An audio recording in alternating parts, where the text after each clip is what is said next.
From Governor's Comedy Club in Levittown, this is Sports Bash, presented by TicketBash.com. TicketBash.com, where memories are made affordable and where you'll never pay a service fee. Sports Bash is also presented by the Ryan Anthony Head Start Fund, a group of like-minded individuals trying to raise awareness to our future generations of all possibilities of success other than just college. For more information, visit www.lookwhomadeit.org. Sports Bash is brought to you by the Embassy Diner, located at 4280 Hempstead Turnpike in Bethpage. Every customer is considered family at the Embassy Diner. Mention Sports Bash and get a free dessert with your meal. And by the Marty Lyons Foundation, the official charity of Sports Bash Media. For more information, go to martylyonsfoundation.org. Well, hi again, everyone. Happy Wednesday. Yeah, it's weird to say. Happy Wednesday here on the show. I'm Peter Schwartz, 516-465-3990, the number to call. Make sure you're subscribing to Govs Comedy Club Podcast and Sports Bash Media on YouTube and following on Facebook and Instagram. Also, follow Sports Bash Media on X, Instagram, and Facebook. Again, we are with you live here on this Wednesday. No show tomorrow on Thursday. Tony Walker, my producer and the host of the Knock 'em Dead Comedy Show, has filed a protest. He does not want us to do a show tomorrow, so he is locking the doors. And he said, well, if you want to come on Wednesday, you can come on Wednesday. So we decided to take him up on his offer. We won't be here tomorrow, so we hope you'll enjoy the show on this Wednesday. And if somebody didn't get the memo that we were on tomorrow and they tune in tomorrow, they could just watch today's show tomorrow. And a lot of people watch the show on tape delay anyway, so at the end of the day, it probably doesn't, amount to a hill of beans, but we're glad if you joined us live on this. It's getting warm outside again. Very warm Wednesday afternoon. Coming up on the show, we'll talk some hockey. Adam Kimmelman from NHL.com to talk about the Islanders holding the first pick in the NHL draft. Amazing. I was with my son Jared at the Knicks watch party Monday night at the Garden watching the Knicks beat the Celtics, and my phone starts blowing up. Like, the Islanders got the first pick in the draft. They won the lottery. I'm like, oh my God. They have 3.5% chance of doing that. They win it, and they're going to have the first pick in the draft in June. We'll talk to Adam Kimmelman from NHL.com about that. We're also going to play Stump the Wiz a little bit later in the show, and we'll have This Week in Sports History. But right now, it is time to talk about the New York Knicks.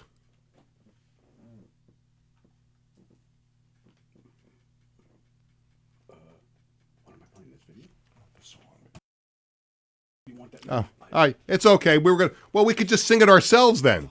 It's okay, Tony. Calm down. Relax. Do you want me to do that over again? In 2 seconds, yeah. Want to do it again? We could do it. Listen, it's YouTube. It's Facebook Live. It's okay, Anthony. We'll hold for another minute or so. I go back with him a long time. We can do this introduction all over again. You just let me know when the song is queued up.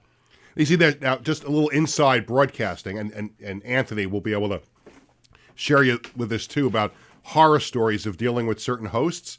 A lot of hosts would be so pissed off right now that this didn't work. If you don't know me by now, and Wiz has been with me for a while, and I've been with Tony now for a little bit, everyone knows I may be 6'4" and pounds, but I'm a teddy bear. If these things happen, it's live. I get it. Tony's having lunch. Wiz is playing with his Dragons bracelets over there. It's a cast of thousands. It's fine.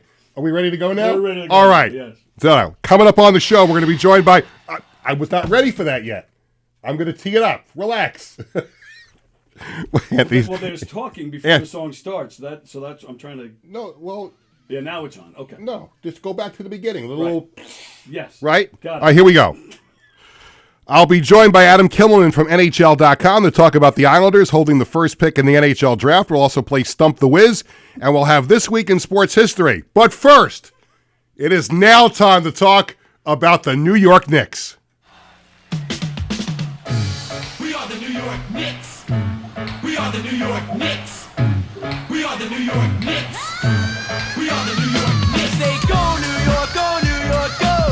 There we go. Go New York, go New York, go. What a moment on Monday night for the Knicks and the organization, their fans, with that stunning win over the Boston Celtics in Game 1 of the Eastern Conference semifinals. I had a blast with my son watching it at the Garden on the big screen with probably about 8,000 or 9,000 other Knick fans. The whole lower bowl was sold out. It was great. Game 2 is tonight.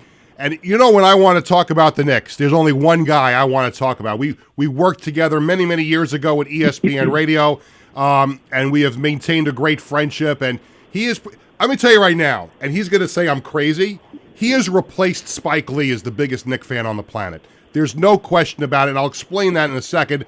I want to welcome to the show Knicks event host and Knicks superfan, my good friend, Anthony Donahue. Anthony, it's Peter. How are you, sir?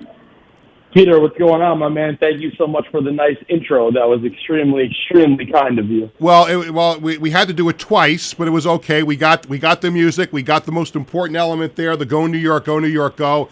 And well, first, let me start with the whole Spike Lee thing. Spike Lee is a fraud. He goes to the Met Gala the other night instead of either watching the Knicks game or going to Boston like you did for Game 1. So in my mind, you are the number one Knicks fan on the planet. But that does mean a lot.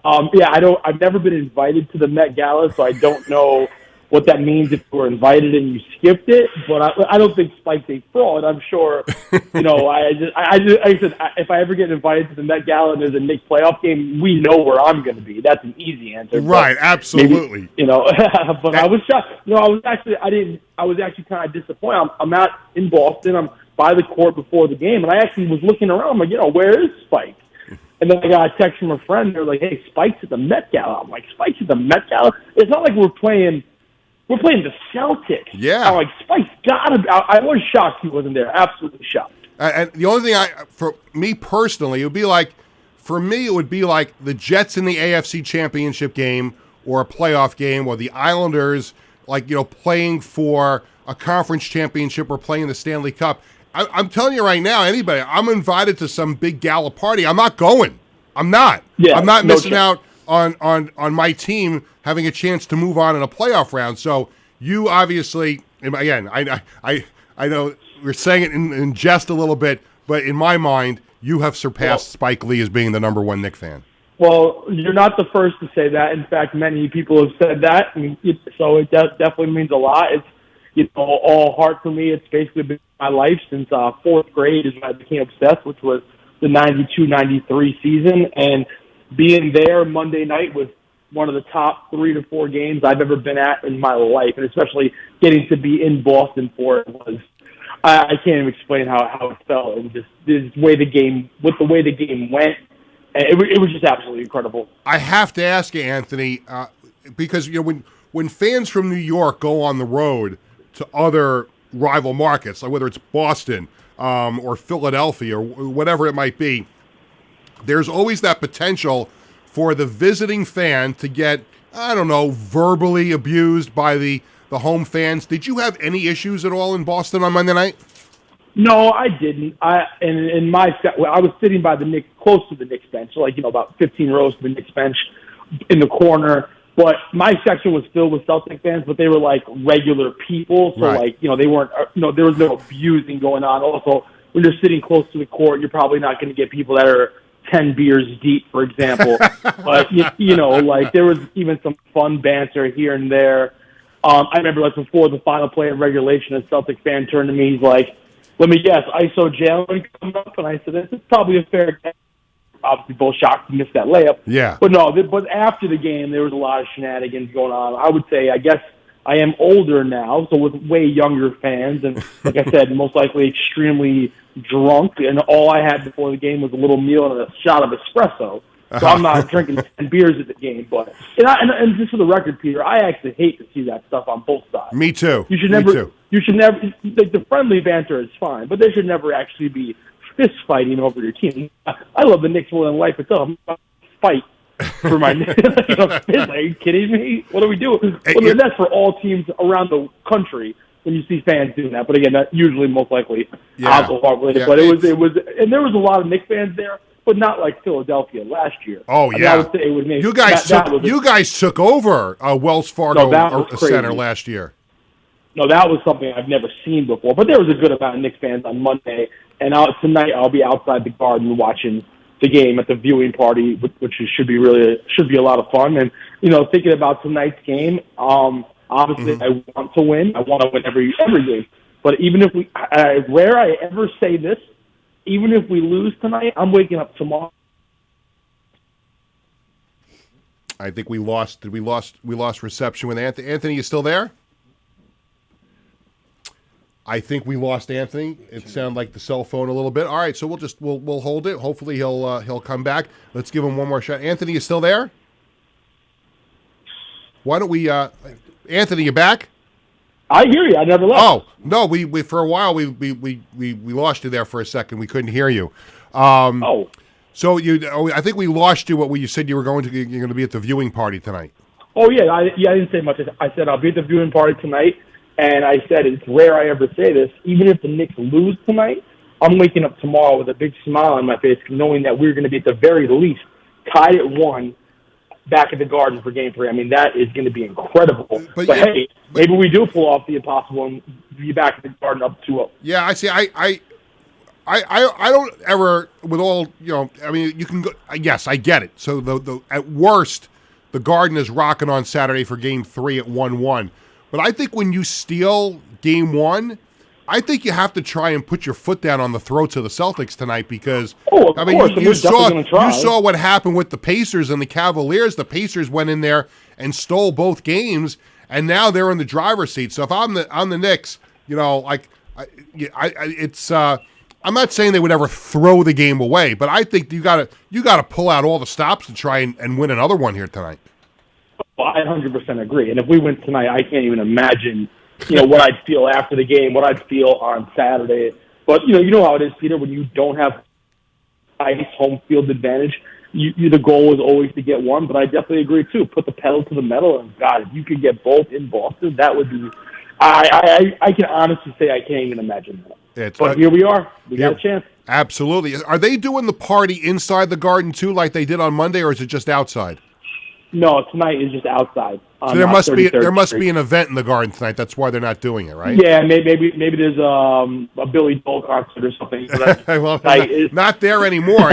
He ended that residency. But I'll tell you, before I want to go back before we talk more about tonight. I want to go back to Game 1 on the subject of viewing parties. I think I told you this in a text message.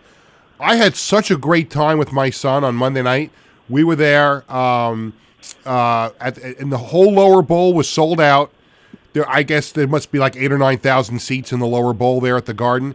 And they make you feel like you're at the game at one of those things because they had the Knicks. They do a great job. The Knicks City dancers are there. Like during the timeouts, you're watching the game on the big screen, and they go to a timeout, and they're doing the T-shirt toss, and the dancers are out there, and they're doing the elements they do up on the screen. The Knick basketball shuffle.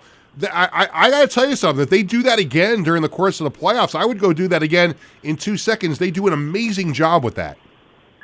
No, dude. The Knicks and Rangers have always done an incredible job when it comes. The hell with the Rangers. The hell with the Rangers. Well, but they same organization. They do a great job when it comes to. I remember one of my favorite viewing parties I ever went to. Unfortunately, the Rangers lost. It was in 2014, Game 1 of the Stanley Cup Finals. Yeah. They had all of Bryant Park. Like that. Oh was yeah. Awesome. So they do a great job when it comes to events like that. No question. So as far as the game went on Monday, it was, as you could imagine, you were there in Boston. What a roller coaster ride of emotions because like early on in the first quarter, the Knicks are right there. They got a couple of point lead. They fall behind a couple points. They're right there, and things got away from them in the second quarter, early in the third, before they mount the comeback. When you look back at the game on Monday, how do you sum up the Knicks' effort and their persistence and their heart throughout the 48 minutes and then into overtime? Well, I think the effort was there the whole game. I thought in the end of the second quarter, early in the third quarter, the Celtics got hot from deep, which they do all the time. We were making some bad passes. We were giving up a ton of offensive rebounding. So there's some effort there where maybe we didn't have. I thought Karl Anthony Towns had a terrible game. He had a lot of turnovers, and the Celtics just kept hitting shots. And like I said, we were giving up so many offensive rebounds, and then the lead ballooned to 20 points. And I've been going to Knicks games for 31 years. I've only left maybe like 5 games early. So when the league got to 20, I actually turned to my girlfriend Alicia and I said, "Listen, if it gets to 30, we may consider leaving early." And you know what I mean? And all of a sudden it got to 17 and 15 and 12. And then when it got under 10, I'm like, whoa. And even when it got to like 2 and 3, I couldn't believe what was happening. And that building, again, there wasn't that many Knicks fans there, so that building was absolutely silent. Peter, it was incredible. Mm-hmm. And then we take the 6-point lead, and then they score 7 straight points and take a 1-point lead. Jalen Brunson hits 3 3-pointers. OG Anunoby was hot throughout the whole game. Mikal Bridges hits a big 3. And then, of course, the final play of the game when they inbound the ball, they still have 3 seconds left. And Mikal Bridges just rips the ball from Jaylen Brown. Are you kidding me? That was amazing. Storybook night in Boston for the New York Knicks and their fans. Mikal Bridges, Anthony, I'm talking to Anthony Donahue, super Knicks fan, and an event host for Knick games at the Garden, who's joining us here on Sports Bash. With Bridges making that defensive play, and you watched this a lot closer than a lot of other people, but Bridges, for the most part during the year, got a bad rap. Was constantly getting hit for his defense. A lot of people who cover the team, fans, all getting on him all season long for the way he plays defense. But I think in the playoffs, man, he is, for whatever reason, he's turned it up, and he made a great play there to seal that victory. Does he get a bad rap for his defensive play? Too much of a bad rap? I mean, also, he's coming in this season. They obviously traded the 5 draft picks, so that probably adds a little bit more pressure. But he's been great in the playoffs when it comes to his defense. On offense, he's showed glimpses, but he had the big tip-in in Game 6 in Detroit. He had the big play on Monday night in Boston, so he's definitely played way better. I think offensively it's been a little bit of a struggle with him because there is so much ISO Jalen Brunson, so they still need to do a better job of getting guys like Mikal Bridges, Karl Anthony Towns, and OG Anunoby more shots. But I also understand, as Jalen Brunson is like your go-to guy, and sometimes it's like Teen Wolf, Michael J. Fox in the 80s, and it works. Sometimes it works, but I think early in the game they do a better job of getting everybody the ball, and then if it's close at the end, like I always say, just go full Teen Wolf. Go full Teen Wolf. I am totally okay with that. No question about it. We turn our attention to tonight, and look, OG is OG, Jalen is Jalen. Those guys have done an amazing job, but you mentioned Karl Anthony Towns before, and he has been very, very underwhelming in the playoffs so far. And, when you look at the Celtics being banged up and maybe being a little shell-shocked after Game 1, for the Knicks tonight, in my opinion, Karl Anthony Towns has to start producing a little bit more. I know he had a big tip in and the other night and made a couple plays in overtime, but for the most part, this guy has to, without question, get his act together for the Knicks to really have a legitimate chance to win this series.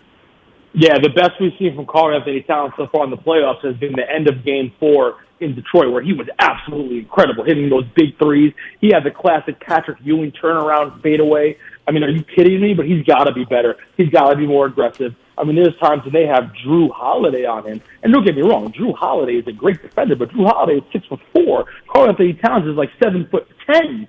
You know what I'm saying? Like, you got to take him in the post a little bit. But yes, Peter, I agree. Karl Anthony Towns has to be better. I do think he will. Maybe they can run a couple plays for him. I'd like to see more of that pick and roll or pick and pop with Jalen Brunson and Karl Anthony Towns. They don't run it as much as I think they should.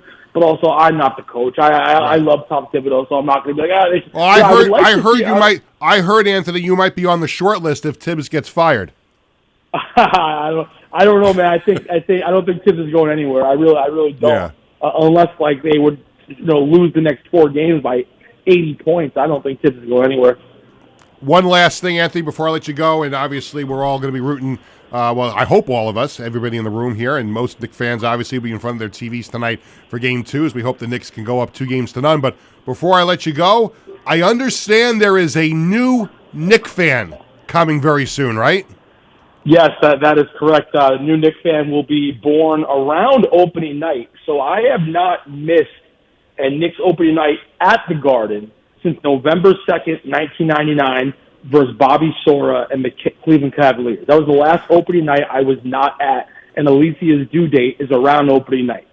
So very exciting, but 25 years is in jeopardy, as of course I would not go to opening night if she was giving birth that day. Have you tried sending any messages to the new arrival to pay attention to the internet or something like that? Take a look inside there and make sure that you let Dad get to that opening night in case if it's Yeah, possible. listen, all streaks do come to an end, but she could give birth the week before, or the week after. So, we shall see. But we're going to find out the gender on Sunday. I'm actually going to pick up the envelope in a few minutes at the doctor. I feel like when you had your kids, they probably weren't doing all these crazy gender reveals. So on I don't Sunday, remember. No, but we waited. But our plan was to wait anyway. We did not find out until my wife gave birth. Wow. Yeah, not a lot of surprises left. Not a lot of surprises left in life. We just wanted to be surprised. I had to say, I'm picking up an envelope today at the doctor, and then I'm shooting a basketball in the hoop at her parents' house on Sunday, and the ball, hopefully I swish it, and when the ball hits the ground, it will blow up, and then the color of a boy or girl will come out. Oh, that's going to be great. Make sure you post that on social media. I will. The Knicks have already given me some gear already, so that'll be fit for a boy or a girl. You know what's funny, Anthony? Because we were both working at ESPN Radio at the time that my wife Cheryl gave birth to our first son Bradley, and the Knicks sent a whole gift box of Knicks stuff that's awesome. to Bradley. Yeah, so they're great with that. Hey, congratulations on all your success. Let's hope the Knicks go up 2 games tonight. Mazel tov to you and your girlfriend on the impending arrival, and we'll talk again soon.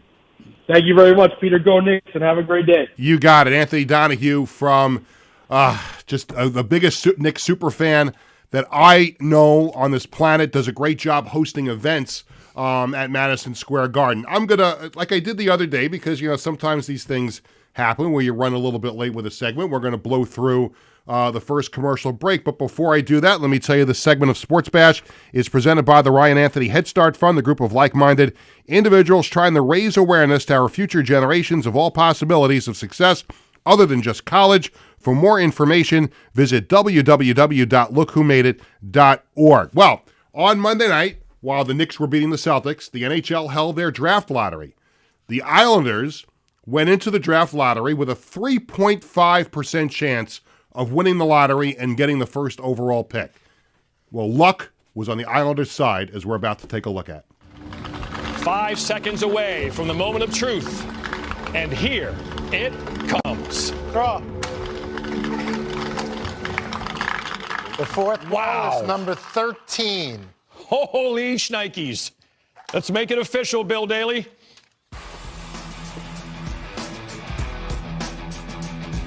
Out of nowhere, from about center ice,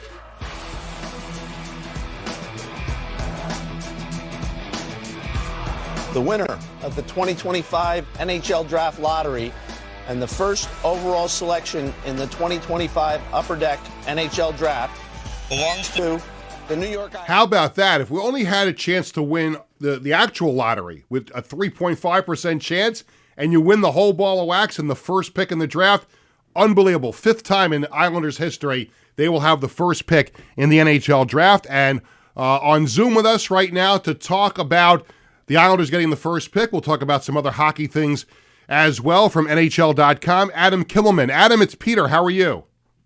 I'm good. How are you guys doing? Doing great. Thanks for spending some of your Wednesday with us. So let me start here. I mean, this is what great moments in all of sports are made of. The Islanders come into the lottery with only a 3.5% chance of winning the lottery, and I'm still trying to figure out. I'm not that smart, Adam, so I especially with all these complicated math algorithms that Gary Bettman and Bill Daly were using the other night. So I'm still not sure how they actually wound up winning the draft lottery. But what was your reaction to the Islanders coming out of nowhere to get the number 1 overall pick? Well, I think having the second to worst odds of winning number 1, because teams can only move up 10 spots, it's a huge bonus for them and what they're kind of going to try to build here. It makes that open general manager job a heck of a lot more appealing now, knowing that you're walking into a team that has the number 1 pick in the draft and what could potentially be available for them. So when you look at the Islanders' situation, and they come in, I mean, there's no way to prepare. I mean, you do your draft board and everything like that, but all of a sudden that whoever is still left in the Islanders hockey operations, and you mentioned they're going to hire a new GM, president of hockey operations, but man, oh man, out of nowhere, you're starting to look at, players a little further down your board and doing your homework. And then all of a sudden you get this amazing gift. It's not even a holiday. And now what does that do to a hockey front office when all of a sudden you're going from maybe picking, 10th, 11th, or 12th, and now all of a sudden you're in possession of the first pick in the draft? Well, it certainly changes the calculus, right? And it gives you the full scope of everyone and everything that's available. And it allows you to go really any direction you want to go, whether you want to take the defenseman, do you want to take a center? You can identify your greatest weakness or what you feel your franchise's greatest weakness is, not just today, but 2 and 3 and 4 years down the line. And you have your number one in line at the buffet to get whatever the tastiest, most appealing food is there for you. And whether that's the defenseman, Matthew Schaefer, whether that's the center, Michael Misa, whether that's the Long Island native center, James Higgins, or someone else that you feel that your scouting staff feels is the best player available, he's just sitting there waiting for you to walk up to that podium or to call his name number one at the draft. It's interesting, Adam. The last time the Islanders had the first overall pick in the draft, it was 2009, and they took John Tavares. And while he was the consensus number one pick, and I remember this back then, there were a lot of people saying that the Islanders, that, Tavares was getting all this hype and everything like that, but the Islanders really should have gone after Victor Hedman, who wound up in the middle, getting this unbelievable career with the Tampa Bay Lightning. So fast forward now to this year, and as you mentioned, Matthew Schaefer is there, and NHL Central Scouting has him listed as the number one overall prospect at this moment in the latest ranking. So if you're the Islanders all these years later, and your defensive side of the ice took a big hit with a lot of injuries this year, and there's a lot of question marks, it almost speaks so loudly to the fact that it would be a no-brainer for the Islanders to take Schaefer, the defenseman from Erie. Yeah, that's, we had myself and my colleague, Mike Morial, we published our post-lottery mock drafts yesterday. You can find them on NHL.com. But we're both in agreement that Matthew Schaefer is the best player available in this draft. And if it's me sitting in that room making the call for the New York Islanders, Matthew Schaefer will be the first name I call. He was limited to 20-some-odd games this year because of injury and illness, if you count, what he did with Erie in the Ontario League and the game in a third he played at the World Juniors. But you look at the size, you look at the skill, you look at the skating. He is an all situations player, an all situation defenseman who projects to be a top pair guy. He can quarterback your power play. He can play on your penalty kill. I remember at the USA CHL Top Prospects Challenge back in November, he somehow managed to lose both a stick and one glove and was still blocking shots and did it effectively and did it smoothly. He's the best skater in this year's draft. I don't know who would be second, but Schaefer far and away to me is the best skater. And you look at his age, he won't turn 18 until September. So you're talking about a player who already has come this far in his development, and he's 6'2" and he's 180 pounds right now.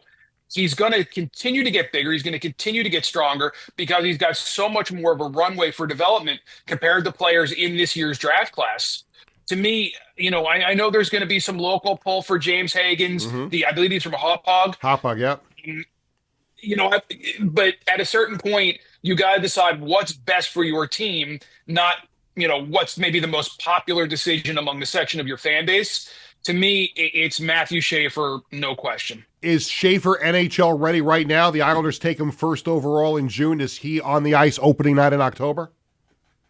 Again, this is just my opinion, but I would say no. I would say because of the injuries, because of the illness, he missed the first 7 or 8 or 9 games of the season because he was recovering from mono. He didn't play after December 30th because of the broken collarbone. You want to see him play a full season in the Ontario League and just go and dominate because he's got that ability to dominate at that level. If you bring him to the NHL now and you play him the way you think he's going to be 5 years from now, where you play him 22, 23 minutes a night, I think you're setting him up for failure almost. If you wanted to bring him in and say play him 17 minutes a night and have him quarterback your power play, maybe. But if it's me, I want him to go back, play a full healthy season in junior, 68 games, help his team win, help his team in the Ontario League playoffs, maybe get to a World Cup, another full run at World Juniors where he can dominate at that level. Then you bring him to the NHL as a 19-year-old. I think that, to me, that's the best route to give him the maximum amount of success. So do you have to wait a season, have a little bit of patience? Yes, but I think the reward is an elite level defenseman who I've heard compared to Zach Werenski in Columbus, who's a Norris Trophy candidate this season, Cale Makar in Colorado. Those are some of the comparables that we're talking about as a 17, not yet 18-year-old player. So, maybe you sacrifice one season for some outstanding, 10, 12 years beyond that. Of course, and we're talking to Adam Kimmelman from NHL.com, the Islanders with the first pick in the NHL draft after winning the draft lottery. Of course, we can sit here and talk till the cows come home, but we don't know who the Islanders' main decision maker is going to be, because they are currently in the market for a new president and general manager. And so it'll depend on who they hire as to which direction they'll go in. If they choose to go for someone who's more NHL ready, and if they choose to go forward instead of defensemen, size up Michael Misa and the Long Island product James Hagens. What's the latest scouting report on both of them, if that should be the direction the Islanders go in? Well, I think what makes both those guys special is they're versatile enough to play center or on the wing. They have experience playing both. Misa was a winger last season with Saginaw. This season, they moved him into the middle. I think he's probably more of a natural center. And when they moved him to center, plus with the fact that he's 18 years old now, he led all CHL players, and that includes the Ontario League, the Quebec League, and the Western League. He led everybody in scoring with 134 points in 65 games. That's a pretty fantastic amount, and I believe it's the most by an under 18 player in the Ontario League since John Tavares did it as a 17-year-old the year before his draft year. So that's kind of the comparable we're looking at. He's got an incredible head for the game. He's not a speed burner, but he's a guy who's so smart and so skilled that he's always in the right position every shift. He's a committed 200-foot player. Still needs to get a little bit bigger, a little bit stronger, as all of these guys do because they're only 18 years old. But I think he projects to be a top two-line center who can be a guy you build your franchise around. As far as James Hagens goes, as an 18-year-old college freshman, he was a point-a-game player. He was the center on arguably the top line in college hockey, with two guys who were playing in the NHL by the end of the season in Gabe Perreault and Ryan Leonard. One of whom is still playing in the Stanley Cup playoffs right now in Leonard. He was the number one center on the gold medal winning team at the World Junior Championship. And he tied for the team lead in scoring with 5 goals as the youngest player on that team. James Hagens projects to be, much like Misa, a top 6 forward, a top 2-line center, a guy who you can build your team around. He's got great skater, great offensive mind for the game. Again, you worry a little bit size through the middle with him because he's only 5'10", but the skill, I think, at the end of the day is going to win out. I don't think there's a bad choice, quite honestly, between either one of those players. So the Islanders sitting there at 1, I mean, there could be a team below them that, values one of those 3 above the other 2. So the Islanders, and this goes back to being, in the driver's seat here, they really are in a good shape here because they could actually, take offers for that first round pick. If they're fine with all 3 of those guys, and particularly Hagens, who's getting a lot of buzz here on Long Island the last couple of days, the Islanders could be in a really good position here because if they can get one of those 3 guys, move down, get some more draft picks, the Islanders need to get a lot more prospects into the system. The Islanders are really in a good spot here, aren't they?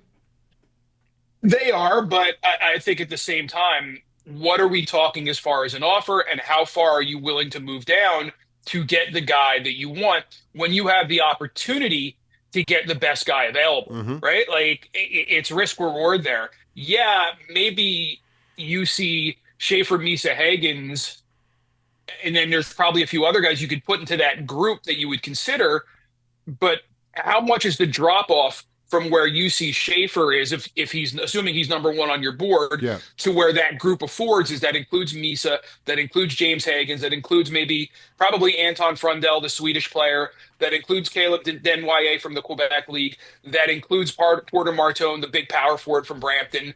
How far is that tier of separation, and how far are you willing to go down and still maybe get the guy that you want, when if you just stay where you are, you can take a franchise defenseman, and my goodness, what's the thought of 10 years from now saying, I've got Noah Dobson and Matthew Schaefer as my top defense pair, or anchoring my top 2 defense pair?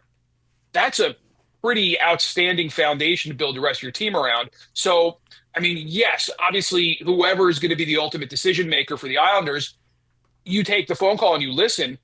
But unless the offer is overwhelming, I think they're in a really good spot to just stay where they are, and kind of make the smart move. If we go back a year, Adam, to when the Islanders took Cole Yzerman in the first round last year, and a lot of people feel like the Islanders got a steal in the first round there, and you look at his year that he had, in college and on the world stage as well, the Islanders got themselves a pretty good player in Cole Yzerman. How much, in your mind, or what people you're talking to, how far did he develop this year? How much closer is a Cole Yzerman to the NHL? Well, I think the questions about Yzerman that you had a year ago are still somewhat apt today, where he needs to get bigger and stronger, and he needs to develop his game more fully. Like, the offensive side of his game, the goal scoring, is what's going to make him an NHL player. But there's more to the game than just being a guy who can race up and down the wing and score goals. When that's not happening, you need to have your B-level game. What is your B-level game if the puck's not going in the net for you? And again, like, a lot of kids at his age are still working to develop that and figure that out. That's why having him go back for at least one more season of school, maybe two more seasons of school, is probably the best route to take with Yzerman. And so you get a guy who, like, if you look at the path that maybe Kiefer Bellows took, or the path that Oliver Wahlstrom took, you could probably say, and even Simon Holmstrom, maybe those guys were brought to the NHL too soon, and it stunted their development. And a slower, more deliberate path where they play 2 and 3 years of college, or in Holmstrom's case, maybe they stay over in Sweden for an extra season, then get a season in the American League to kind of understand what professional hockey in North America is like. Then you bring them to the NHL. And maybe it's a slower road for them, and maybe you maximize that potential a little bit more. I think that's the route. If they're going to go that route with Yzerman, I think it's the smart play to get the most you can possibly get out of a guy who has a dynamic offensive skill set, but I don't think he's NHL ready at this point. Adam, where do you stand on the draft eligible players still having junior eligibility, and if they don't make the NHL team, they have to go back until they reach a certain age, then they can go to the AHL? Because I think, and not just the Islanders, any NHL team could probably look at an example of a player who has played junior hockey, and clearly they're ready to play professional, but maybe not ready to play in the NHL just yet. And if you have that player, maybe you give a team once every 5 years the chance to take one of their underage junior players, and you put them in the AHL for a year, because sometimes these guys go from, they're not quite ready to go to the NHL, but maybe it's best for them that they're a man among boys in junior, but let's give them a shot in the AHL before they can go up to the NHL. Where do you stand on that? And do you think the NHL and junior hockey has to make an adjustment there in certain circumstances for players? Well, there's a few levels to that, right? That rule only applies to kids that are drafted from the Canadian Hockey League, the OHL, right, the QMJHL, the WHL. They're the ones who are precluded from playing in the American League until they're 20. Anybody drafted from the U.S., colleges, Europe, they can go to the American League at age 18. So let's just make sure that's kind of clear there. Now, and I'll use Callum Ritchie as an example, the player the Islanders acquired from the Avalanche in the Brock Nelson trade. Mm-hmm.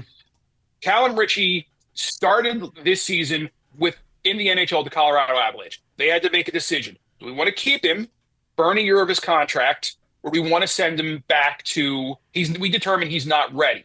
Now, when he's not ready, because he was drafted from Oshawa in the Ontario League, he has to go back to junior hockey. Right. Would Callum Ritchie, as a 19-year-old, been better served having a chance to have an in-between step in the American League? I think if you ask the Islanders development people, they would probably say they would have liked to see him and the Avalanche development people as well, we would have liked to see him put his toe in the water in the American League to see how he handles that adjustment to pro hockey versus sending him back to the Ontario League, where, he might be a little bit of a different case because he dealt with a bad shoulder injury during his draft season. So he really didn't get a healthy season. This was really a big, healthy, quote unquote, season for him in the Ontario League this year to step up and dominate and do what he did. And he had a fantastic season. Mm-hmm. would it have been better for him to have that in-between step in the American League? Yeah. I think there are certain guys where, it would have been good for them to have that opportunity. Unfortunately, the situation is what the situation is. And I would have to assume, now I don't have any knowledge in this, but I would have to assume that's going to be part of whatever the next collective bargaining agreement looks like because of the changes to NCAA hockey, where in the past, players from the CHL were not permitted to go play NCAA hockey. And, now they're going to have that opportunity where they can play CHL, play NCAA, maybe go back and forth a little bit to find the right fit for them. Better opportunity for these prospects. Right. But what does that mean for NHL clubs moving forward? So I think that's all. It's a really interesting question. And I think the general managers and the board of governors, as well as the NHL Players Association, they're still trying to wrap their head around what is the best path, what is the best option to give the players what they need as far as from a development standpoint, to give the clubs what they need as far as how do we function when it comes to the draft, when it comes to player development, and kind of assessing how we kind of view these players moving forward. It's a really interesting experiment. I don't have to make that decision. I'm kind of happy about that. But it's going to be really interesting to see where this plays out moving forward 2, 3, 4 years down the line. And one last quick thing, under the NHL draft is going to be in Los Angeles this year, but it's the first time in a long time that the teams are not going to be there. The players are going to get introduced. So the teams are going to be like in the NFL. The teams are going to be in their war rooms back at their headquarters. And there's already been some discussion about going back the way it was, where you would see the general managers on the floor making deals on the draft day. What's the latest on that? Is this going to be a one-shot deal where they do the teams back at their war rooms? You think it's going to go back to the way it was? I think that's something that they're going to have a meeting about after we get through this year's draft in June at the LA Live Theater, at the Peacock Theater in Los Angeles. The teams will be in their war rooms back in their 32 various markets, planning whatever they want to plan as far as fan engagement and all that sort of stuff, versus each team will have a representative in Los Angeles. The players will be in Los Angeles. We'll see how it works. And I think the league is open-minded as far as, let's see how this goes. If it works, maybe we keep it. Maybe we fine-tune it. If it doesn't work, maybe we go back to the old way. But I think all of that's going to get discussed into the summer and the fall to see what kind of works best. Have that, you need to make an informed decision. Can't do it now when it's all, conjecture, what could happen, what might happen. Let's see live time, how it looks, how it feels, what the teams think of it, and then move forward as far as format. Adam, this was an absolute blast. Thank you so much for doing this. Great information. Good luck with everything at NHL.com, and enjoy the draft, and we'll talk again real soon. Absolutely. Anytime, Peter. Thank you, Adam. Adam Kimmelman from NHL.com. Still lots more to do. I need a little bit of a break. We didn't take that first commercial. What are you smiling at me for? Good interview. Oh, thank you. I appreciate that. I've done this for a while. We're going to take a break. Lots more to do. When we come back, we're going to have Stump the Wiz. We're going to have our concert calendar. Who knows what other Michigas we'll have when we come back. It's all coming back with more Sports Bash right after this. Hi, I'm Peter Schwartz. And I'm Vinny Tickets. We want to take a moment to talk about our fantastic sponsor, the Embassy Diner. Embassy Diner has been a beloved staple in the restaurant industry for over 50 years. And the great thing about it is when you walk through the door, you're not a customer, you are family. Every visit promises to be filled with warmth, love, and respect. And here's an extra treat. If you mention Sports Bash during your visit, you enjoy a free dessert on the Embassy Diner. Come on down to the Embassy Diner, where great food and great company are always on the menu. Visit the Embassy Diner, located at 4280 Hempstead Turnpike in Bethpage. Hi, I'm Peter Schwartz. And I'm Vinny Tickets. We want to take a moment to talk about... In 1982, the Marty Lyons Foundation began with a single heartfelt mission: to bring moments of joy and hope to critically ill children by granting wishes that make their dreams come true. Since that day, we have touched the lives of over 8,500 families, raising over $43 million to grant wishes that offer a beacon of light in their darkest times. These precious wishes cost an average of $6,700 each, And your support is crucial to our mission. Every donation, big or small, makes a difference. And with 76 cents of every dollar going directly to supporting our families, you can rest assured your support truly changes lives. The Marty Lyons Foundation operates 11 chapters in 14 states now, working tirelessly to reach as many children as we can. This dedication goes hand in hand with our commitment to transparency and accountability, earning us top ratings on Charity Navigator, Great Nonprofits, and Candid, which underscores our dedication to those we serve. The Marty Lyons Foundation grants wishes to children ages 3 to 17. And what really makes this foundation so special is our willingness to grant not only a first wish, but also consider a second wish to a child who continues to battle a life-threatening illness. We stand by these children, offering them hope and strength through the power of dreams, giving our children the courage to wish for more. What's your purpose in life? Is your purpose in life to live in the big house and drive the nice car? No. Your purpose in this life is to make it a little bit better for those that follow and realize that we live for today to see a better tomorrow. Visit MartyLyonsFoundation.org to learn more and get involved. In 1982, the Marty Lyons Foundation. Welcome back to Sports Bash, presented by TicketBash.com with the Ryan Anthony Head Start Fund. Love a little Billy Joel running on ice. Of course, we had a little hockey talk last segment, so I thought, let's come back with a little running on ice. Now, you know what's interesting about this, and I'll bring Tony in really quick, because we always like to talk a little Billy Joel, and keep the song playing in the background while we talk about this. When Billy Joel closed the Coliseum in 2015. My wife and I are there, a few rows back on the floor, watching the show, and he started to talk about the were you there? I was there. You were there. So do you remember? So you might remember this. He started to talk about, that's it. No more Coliseum. I mean, the Coliseum was reopening anyway, but now no more hockey. And Islander fans there, including myself, all start to boo that they're moving to Brooklyn. And then he's hearing it, and all of a sudden, impromptu, goes into a little running on ice. Right, on the piano, which was, I thought, I was upset that he brought it up, but then I'm like, that's cool. He did a little running on ice there on the piano, a little impromptu. But yeah, I love that song. I mean, Me too. There's very, very few Billy Joel songs I don't like. Name one that you don't like. I don't know if I can do it. I'm not you're going to kill me for this. I'm not a fan of Root Beer Rag. Really? That song, that comes on, I get the heebie-jeebies a little bit.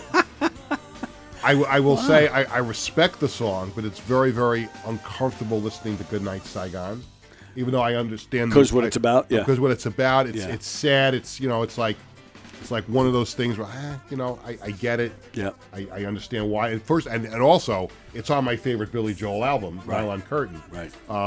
But yeah, I'm not a fan of Root Beer Rag. Wow. Actually, you're really going to kill me on this one.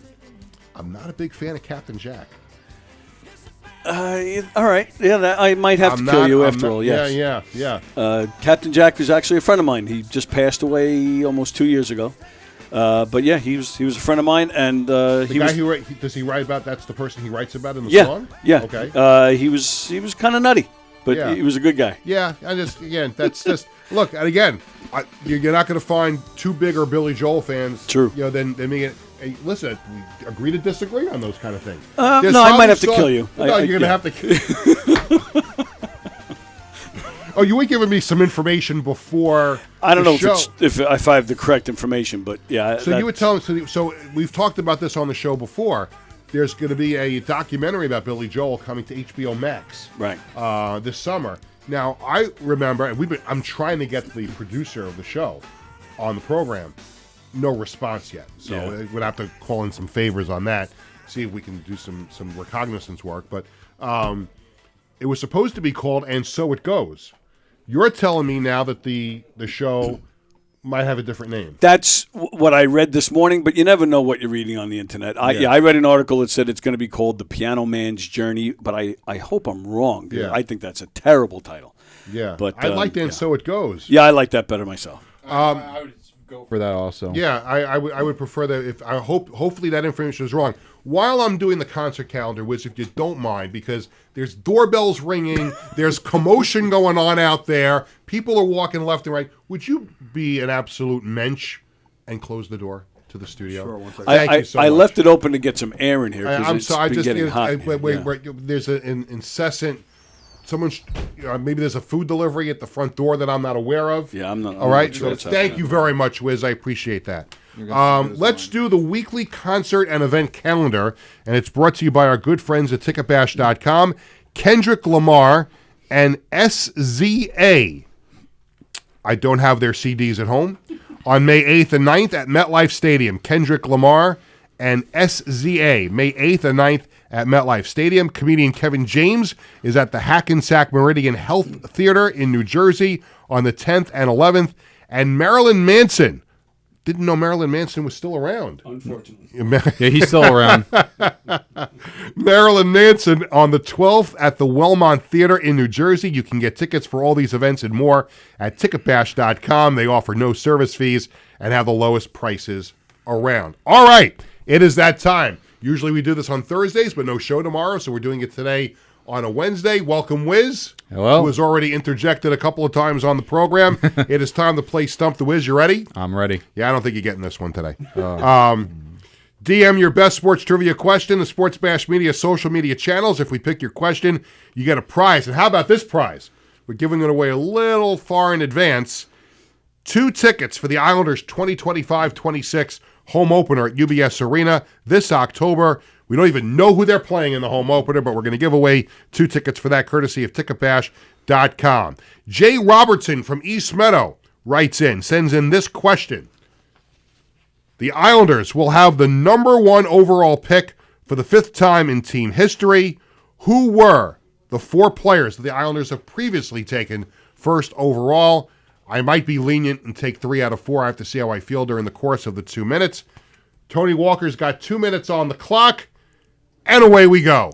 Your favorite player of all time, John Tavares? Well, he's not my favorite player of all time. In fact, he's one of my least favorite players of all time, unless he came back to the Islanders. But you are right. That is, and you were paying attention earlier in the show when I did mention that. So that's 1. Rick DiPietro? Rick DiPietro is number 2. You are batting 50%. Rickety, some say, but hey, he's had a great career so far in radio.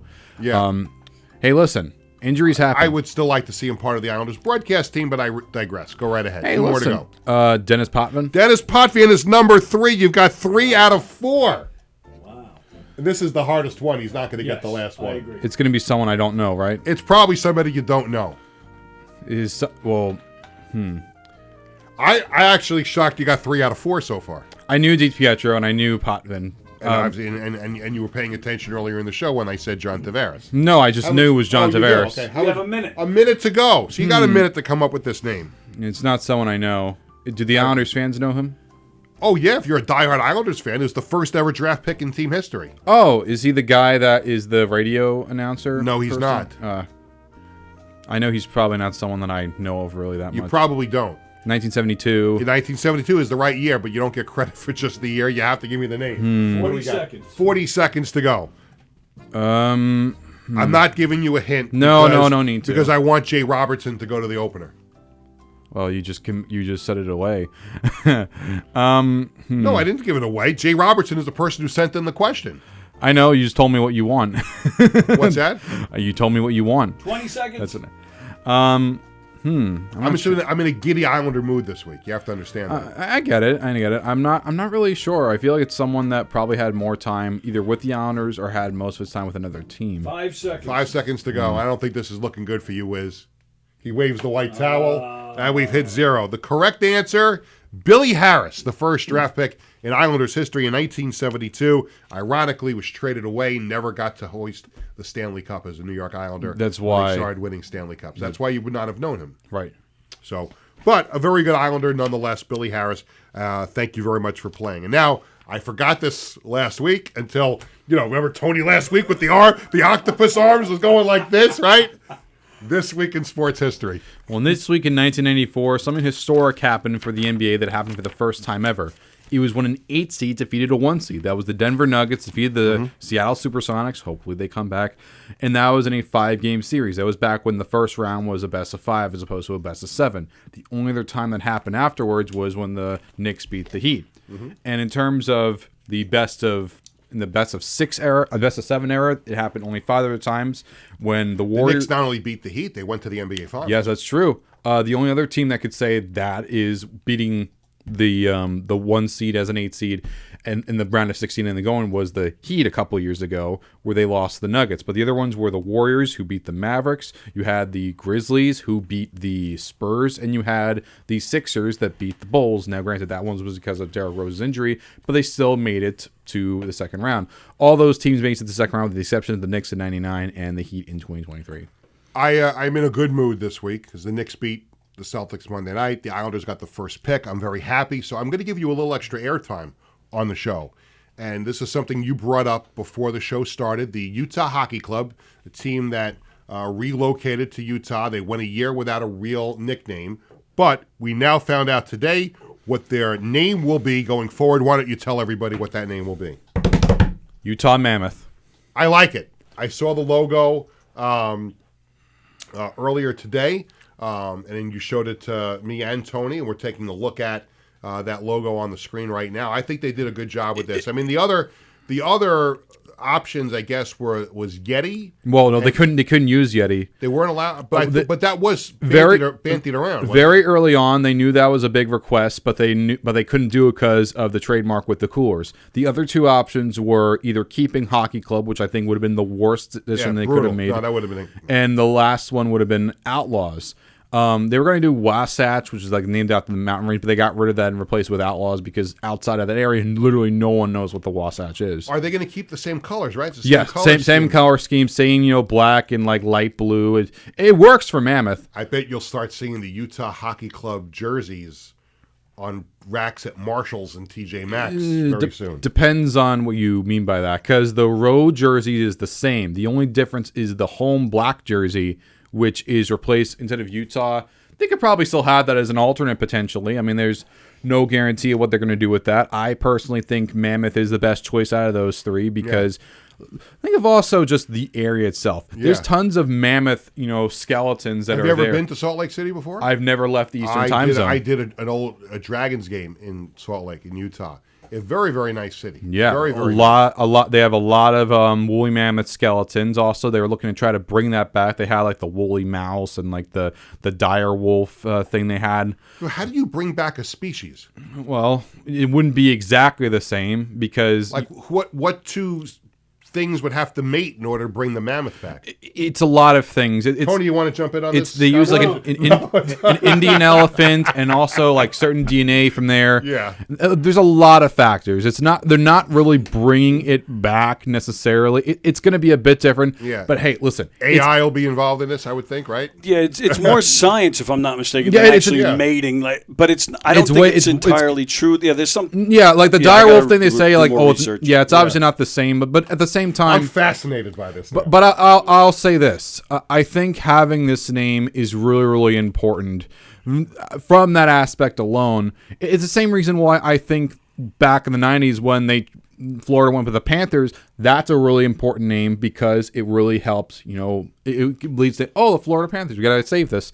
I think in this case, it's very good to give homage to the prehistoric days. I like that word. The prehistoric days. I think it does everything. Yeah, no. Now, I would have been okay with the name Outlaw, but outside of like Joseph Smith and the Mormons, I don't really think of Utah as a place where outlaws. That sounds like a band, Joseph Smith and the Mormons. Yes, it does. They'll be playing at Governor's Comedy Club next week. I think if they didn't go with Golden Knights, I think that Outlaws would have been a good name with the Golden Knights, but that was also the name of the XFL team. Yeah. Though at that time, I would have wanted that to be called the Scorpions. But hey, it is what it is. Maybe if the NBA ever gets a team there, they can call them the Scorpions. I would love that. Well done. Well done. It is time now for the Sports Bash Media poll question of the day. We post a new poll question every Tuesday and Thursday on the Sports Bash Media X/Twitter page.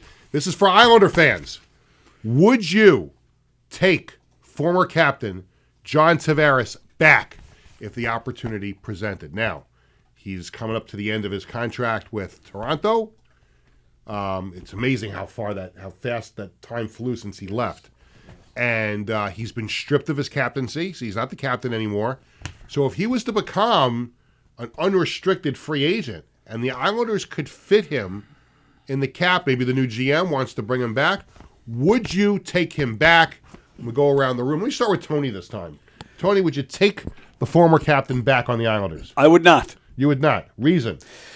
It's just one of those you can't go home again. I just don't think it'll be the same, and I think it's going to wear him down. Too much pain from the departure. Correct. For us and for him. Yes, absolutely. So I will tell you that, first let me ask Wiz, would you take him back if you were an Islanders fan? You are an Islanders fan. No, you're not. No, I will say this. I think that I understand why a lot of fans were upset with him, justifiably so. But, you got to throw water under the bridge at some point. Yeah. This is a guy still spent amazing years with the Islanders. He still is someone that, love him or hate him, is one of the best people to put in that jersey. I know people have animosity towards him. I get it. But listen, that happens. I mean, you look at what the Timberwolves, what's going on with them. They still, I know it's basketball, but it's different. There's beef with Kevin Garnett and the owner, and it's why his jersey is not retired. Do you really want to have that bad blood between the player and the team? Do you really want to have that? I understand. Well, they've actually now retired 91 for Butch Gordon. Yeah, but you I know what you're saying. Yeah, I mean, well, let me just. I would say yes, but you need to also know if he's comfortable with it too, because even if he's brought back in and he decides to, the people outside the ice and the stands might not treat him really respectfully. So what's good for him? What's good for his family? Yeah. I'm okay with it. I would be curious to see if he would want to come back. And if you're asking me, and as people know, there's no bigger Islander fan on the planet than myself. Maybe a few people might take umbrage with that. I would actually entertain him coming back. If you brought him back at a very reasonable price, if he could help you win, he's still got gas left in the tank. And you can make it. Listen, obviously he's not getting an $8 million or $9 million a year contract, but if you could make that work, I would kind of say, let bygones be bygones and bring him back if you feel he can help you win. I don't know if other Islander fans would feel the same way, but I would welcome him coming back. I will say this: his departure was as painful as anything I've ever seen. Not just from my perspective, but my younger son Jared. I remember I was working at the Fan that morning. It was NHL free agency day. The night before, he had a deadline to re-sign with the Islanders at an extra year and more money, and he didn't do it. And you figure, okay, he's gone. He's definitely going to leave. And he did the next day, but we waited and waited all morning for him to make a decision, and we didn't get a decision, and people are starting to think, well, maybe he's having second thoughts. Maybe he'll just take the one less year with the Islanders. And I'm like, no, he's going to leave. Nothing happens at 12 o'clock. I leave WFAN. I take the subway to Penn Station. I get on the train. As the train is pulling out of Penn Station, I look at my phone, and I have an Islander friend of mine say to me, how could he do this to us? And I'm like, oh, I guess he left. And then I'm starting to look at the information, and I'm like, sure enough, he leaves. And I'm like, I'm going to get a phone call from home. I can tell I'm going to get a phone call from home, because this is what happens when I'm at work and a sports thing happens, and especially when it's a sad one, because Bradley had to call me a couple of times after the Islanders lost Game 7, elimination playoff games, all upset. This time it was Jared's turn. The phone rings. I see it's home. I answer the phone. It's my wife. We have a problem here. What's the problem? I knew what the problem was. Puts me on the phone with a crying Jared, who was all of... So when was this? This was 2000 and...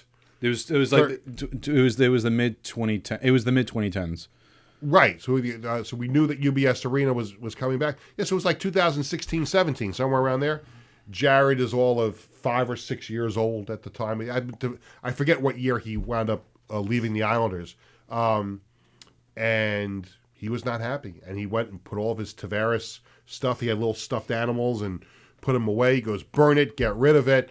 We still have it in the house. Yeah, you should not burn that stuff. All you're doing is but that's money. Why his departure was very, very painful. But again, if I'm thinking about it, if he still has a little bit left in the tank and you can get him at the right price, I would bring him back. And there you go. And that'll do it for this edition of Sports Bash on this special Wednesday edition. Thanks to my guests, Anthony Donahue and Adam Kilman. Thanks to Wiz, Vinny Laspinuso for Stump the Wiz. and This Week in Sports History. Thanks to Tony Walker and everyone here at Governor's Comedy Club. No shows at all here on the podcast channel tomorrow at all? That's correct. Tomorrow and Friday. Tomorrow and Friday. Dark 2 days here. Well, yeah, basically until Monday. Until Monday. Okay, yeah. Okay. Well, there you go. So we weren't the only ones singled out that we couldn't come in tomorrow. Sports Bash is presented by TicketBash.com and the Ryan Anthony Head Start Fund. Sports Bash is sponsored by the Embassy Diner in Bethpage and by the Marty Lyons Foundation. For our entire crew, I'm Peter Schwartz saying thank you for watching. Sports Bash returns Tuesday at 1 o'clock. I know it's a little early, but have a great weekend, and let's go Knicks tonight!